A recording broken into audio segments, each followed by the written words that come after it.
अयोध्या में गूंजती उत्सव की आवाजें तो आप तक पहुंच रही हैं, लेकिन इस उत्सव की आवाज में कुछ सिसकियां दब गई हैं। वो सिसकियां हैं अयोध्या के लोगों की, जिनके घर या तो बुलडोज कर दिए गए हैं या फिर बुलडोज किए जाने हैं, जो रातों रात फुटपाथ पर आ गए हैं और अपनी चुनी हुई सरकार से कुछ मांग रहे हैं। कारखाना क्यों नहीं बनता है? बिहार और उत्तर प्रदेश कारखाना नहीं बना रहे हैं। राम जी को कारखाना बना के रख दिया। क्या विकास हो रहा है कि काम हम जनता से बिन बिन करके तिनका चुन करके तब घर बनता है। आप लोग विकास कर रहे हैं। कैसा विकास हो रहा है? ये कैसा विकास है? राम जी का मंदिर बनवा के सबके घर को तोड़ दो। अब दुखी है कुछ हुई, जब राम है, राम के सहारे सब हो रहा है, तब सबका सही से राम हमारो सही। 50 वर्षीय डॉक्टर सविता अब अपने बीमार पति के साथ फुटपाथ पर श्रृंगार की दुकान लगाती हैं, क्योंकि पहले जिस जगह पर वह आयुर्वेदिक दवाओं की दुकान लगाती थी, उस जगह पर अब राम जन्मभूमि पथ बन चुका है। उनका घर राम मंदिर से महज 200 मीटर दूर सुग्रीव किला के पास है, लेकिन अब इस घर पर भी बुलडोजर चलने वाला है, क्योंकि जिस सड़क के किनारे उनका घर है उसका चौड़ीकरण होना है। यही पुश्तैनी मकान है, हमारा रहने का जगह है। अब यही चला जाएगा तो हम कहाँ जाएंगे? सड़क पे। राम जी के नाम पे तो हो रहा है। राम का नाम, अरे राम का नाम क्या? राम का नाम, इस तरह का अन्याय अत्याचार कितना? राम का नाम। हमारे पास एक रोटी नहीं खाने के लिए कौन सा राम का नाम आ गया हमको देने के लिए? ये जवाब दीजिए। तो आप लोगों का रोजी रोटी भी नहीं करने दिया? कहाँ रोजी रोटी? यहाँ पे थे तो कमा लेते थे, अब चले जाएंगे दूर, कहाँ आ पाएंगे कमाने के लिए, खाने के लिए? क्या मुश्किल मुसीबत, ऐसी मुसीबत। हकीकत ये है कि घर तोड़ा जा रहा है लोगों का, ये सच्चाई है। हकीकत घर नहीं, उजाड़ दिया जा रहा है, उठा उठा के फेंक दिया जा रहा है। घर ही नहीं तोड़ा जा रहा है, उजाड़ उजाड़ के फेंक दिया जा रहा है। ये क्या सच्चाई है? अभी मैं जिस सड़क पर मौजूद हूँ, ये अयोध्या का मुख्य मार्ग है, जो पहले मेन रोड होता था। अब इसका नाम बदलकर राम पथ कर दिया गया है। इस राम पथ की चौड़ाई 20 मीटर है, जो कि पहले 24 मीटर प्रस्तावित थी, लेकिन यहाँ के स्थानीय लोगों के विरोध के बाद इसे 20 मीटर किया गया और इसकी लंबाई 13 किलोमीटर। फैजाबाद के सादतगंज से लेकर अयोध्या के नया घाट तक यह रोड जाती है और इसी रोड पर सारे धार्मिक जो स्थान है वो पड़ते हैं। इसी रोड से आप देख सकते हैं कि ये जो गेट बन रहा है, ये राम मंदिर का गेट है और यहाँ से जन्मभूमि के लिए रास्ता निकलता है, जिसका नाम है जन्मभूमि मार्ग, और आगे जाकर राम मंदिर मिलेगा। थोड़ा आगे जाएंगे आप लोग तो हनुमानगढ़ी मिलेगा और आगे चले जाएंगे तो लता मंगेशकर चौक यानी कि नया घाट आ जाएगा।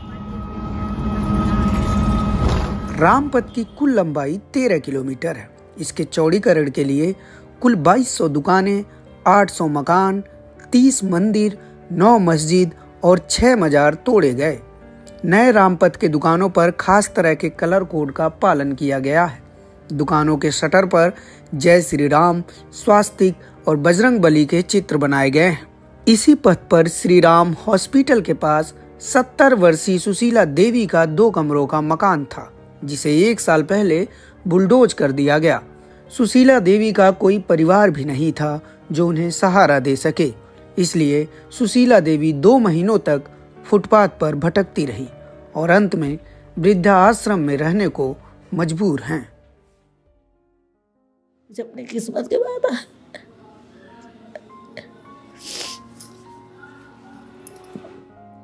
यहाँ आए, यहाँ वृद्धाश्रम आए के 2 महीना जो थे, हम 4-4 दिन 5-5 दिन भोजन नहीं किए। एक रिश्तेदार के उनके रिश्तेदार रहे वहीं, स्मारक भवन है वहीं, उनकी मोहब्बत फल उनके वो चला जाते रहे, बंद कर गए तो रात में तो जाते रहे ना। और हम 4-4 दिन 5-5 दिन खाने नहीं खाने, वही अकेले वही गत्ता बिछाए जमीन में सोच रहे हैं। इतना परेशानी हमको ये काम कहीं। अब ये तो जब से वृद्धाश्रम आए नहीं तो तब से सोता है खाता है। 2 महीने तक आप भटक रहे हैं? हाँ, 2 महीना तक।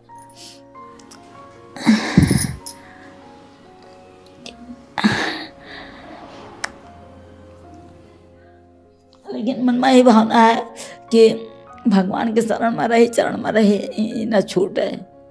यही से दुख उठाए, कहीं चाहे जितना दुख मिले हमका रहेगा जो देह भावत है, और कहीं ना। कुछ ऐसी ही कहानी राम जन्मभूमि मंदिर के पास रहने वाले 8 यादव परिवारों की है। सुप्रीम कोर्ट के फैसले के बाद जब श्री राम जन्मभूमि तीर्थ क्षेत्र ट्रस्ट ने मंदिर निर्माण शुरू किया तो सबसे पहले इन्हीं लोगों के मकानों पर बुलडोजर चलाया गया।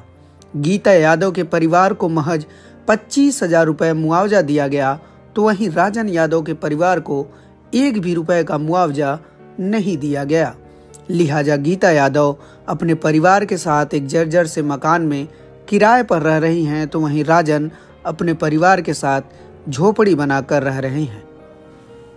सबसे बात की भैया, सबके हाथ गोड़ सब जोड़े, लेकिन कुछ किए ही नहीं गया हमारे सबके खिलाफ। सुनवाई कहीं नहीं हुई हमारी सबकी, और मुआवजा भी कुछ नहीं दिए गए। बिल्कुल भी 1 रुपया तक कुछ नहीं दिए भैया। मुआवजा दिए होते तब तो ठीक रहता। बोले हमने सबको, तो बोले आप सबको घर दिया जाएगा, आपको घर लिया जा रहा है, साइन भी करवा ले कि हाँ ठीक है घर दिया जाएगा। और उसके बाद न्यूज में, पेपर में ये दिखा दिया गया कि इन लोग को देख लीजिए साइन किया गया है और मुआवजा भी दिया गया, पैसा भी दिया गया है, और हम सबको कुछ नहीं दिया गया। तो 2 साल हो गए आपके? हाँ 2 साल हो गए भैया, किराए पे इधर उधर रहते थे, अब अपना यही खरीदे, यही रह रहे हैं। तो 2 साल में हाँ। सरकार की तरफ से या विपक्ष की तरफ से कोई नेता या कोई मीडिया कर्मी आप लोगों के पास पहुंचा? कोई नहीं पहुंचा था। मीडिया ने भी आपकी परेशानी नहीं दिखाई? कोई कुछ नहीं दिखा किसी को। क्या क्या परेशानियां आप लोगों को उसके बाद झेलनी पड़ी? भैया परेशानियां काफी झेलनी पड़ी। बताइए, पढ़ाई वढ़ाई थी, सब पढ़ाई छूट गई। मैं 3 सिस्टर है, उनकी पढ़ाई छूट गई। रोजगार छीन लिया गया हमारा। डेयरी थी खुद की, सब बंद हो गई। भैंस गाय थी हमारी, इतनी ठंडी था, 1-2 मर भी गई हैं, और जो बची हैं और यही है। कुछ थी बेच दिया गया, घर जमीन नहीं है, कहाँ रखेंगे बताइए, ठंडी आती कहाँ बांधेंगे, तो इसलिए बेच दिया गया। कुछ मर भी गई। इसका आप 2,500 किराया देती है? हाँ, यही छोट छोट बाइक के पीछे बा छोट 2 तख्ता बिछाई दे तो जगह न रहे। तो इस कमरे में कौन कौन रहता है? हमारा लड़का रहा छोटका, हम बस। आप कहाँ सोती हैं? हाँ? आप कहाँ सोती? सोई तो वो अपन ये बिछा लेते, ये बिछा के हाँ आपके हाँ लड़के से हाँ, सोते हैं। वही दोनों मिला रही। कहूँ बनाओ भैया, दवाई दे तो ठीक रहा। कहूँ और वहाँ आपका 4 कमरे का मकान था? वहाँ 4 कोठरी रहा भैया, नवा और 3 छावा रहा, और 2 छत पर रहा ऊपर, एक था छपरा घर रहा, और 4 वार से दीवार रहा, चारों तरफ से। हाँ। तो आपके 4 कमरे के मकान से अब आप इस मकान में रह रही हैं। छपरा का एक छप्पर अलग था, 5 भवा 5 था। तो अब आप यहाँ रह रही हैं। और ये देखिए, तो दादी आप ये पीछे खाना वाना बनाने का है? यही बनाई तो खाना। अच्छा, इसी कमरे में यहाँ ये छोटा सा गैस लगा रखा है दादी ने, इसी में खाना भी ये बनाती हैं। कुछ मुआवजा मिला उसके बदले? का मिला वही बताओ ना तुझे। हाँ। वही उतना मिला, 25,000। हाँ उतना का सब 5 घर के पाए है। राम मंदिर निर्माण के साथ साथ अयोध्या में तमाम विकास की परियोजनाएं चल रही हैं। इसी में से एक है पंचकोसी परिक्रमा मार्ग का चौड़ीकरण। इस मार्ग पर जहां तक नजर जाती है वहां तक सिर्फ टूटे हुए मकान और दुकान दिखते हैं। पहले तो हम ठेला चलाते थे। मेरी यहाँ जमीन थी थोड़ा बहुत, तो कुछ जमीन बेचे, तो उसके बाद में फिर ये घर बनवाए। तो जब घर बनवाए तो इसमें दुकान खोल दिए। 2 बच्चे हैं, 2 लड़के हैं, एक हम है कि मेरी वाइफ है, 4 लोग हैं। दुकान खोल दिए थे? तो दुकान खोल लिए तो उसी से खर्चा चलता था। अब जब से दुकान टूट गया तब ठेला बनवाए हैं, 3 पहिया ठेला, जिससे सामान वामान भाड़ा ढोया जाता है। अब उसको कर रहे हैं। तो मतलब आप पहले ठेला से जमीन बेचकर मकान बनवाए, दुकान बनवाए। हाँ। कि आप दुकान के जरिए अब घर पे रहेंगे, दुकान चलाएंगे। हाँ। फिर दुकान टूट गया, फिर ठेले पे चले गए आप? फिर ठेले चले गए। अभी तो कुछ सामान वहाँ पे रखे हैं दूसरे क्वार्टर पे। पूरा क्वांटर वांटर सब एकदम टूट गया, पूरा एकदम मतलब ये समझिए कि सारा वो नुकसान हो गया, 2-2.5 लाख रुपए में क्या होगा। वो तो वही ये है कि क्या बोलत इसको तोड़वा दो और 1-8 महीना खा लो, उसके बाद में काम खत्म। ये कहा जा रहा है कि ये सब कुछ जो हो रहा है अयोध्या में, इससे अयोध्या के लोगों का बहुत फायदा हो रहा है, तो आपको कोई फायदा हुआ? क्या फायदा हुआ? कुछ नहीं हुआ। घर टूट गया, पैसा नहीं पूरा हुआ, पवा नहीं, घर तैयार हुआ सबके लिए तो ठीक है, हम ले लेते ना। हाँ, ले लेते ना, कोनो फायदा हुआ बस रहा, कम से कम रहा ठिकान रहा, कोनो दिक्कत नहीं रहा। अब बनाए पर रहा, पैसा नहीं है, बहुत परेशानी मजबूरी चल रहा है। अयोध्या की ये वाली तस्वीर आपको टीवी अखबार में देखने को नहीं मिलेगी, क्योंकि अब टीवी मीडिया के भाषा में इसको नेगेटिव खबर कहा जाता है और ये कहा जाता है कि इस तरह की खबरों के जरिए अयोध्या की छवि धूमिल करने की कोशिश हो रही। लेकिन हकीकत क्या है? हकीकत यह है कि दरअसल अयोध्या के लोगों का जो दर्द है उसको मीडिया दिखाना ही नहीं चाहता ताकि सरकार की बदनामी ना हो।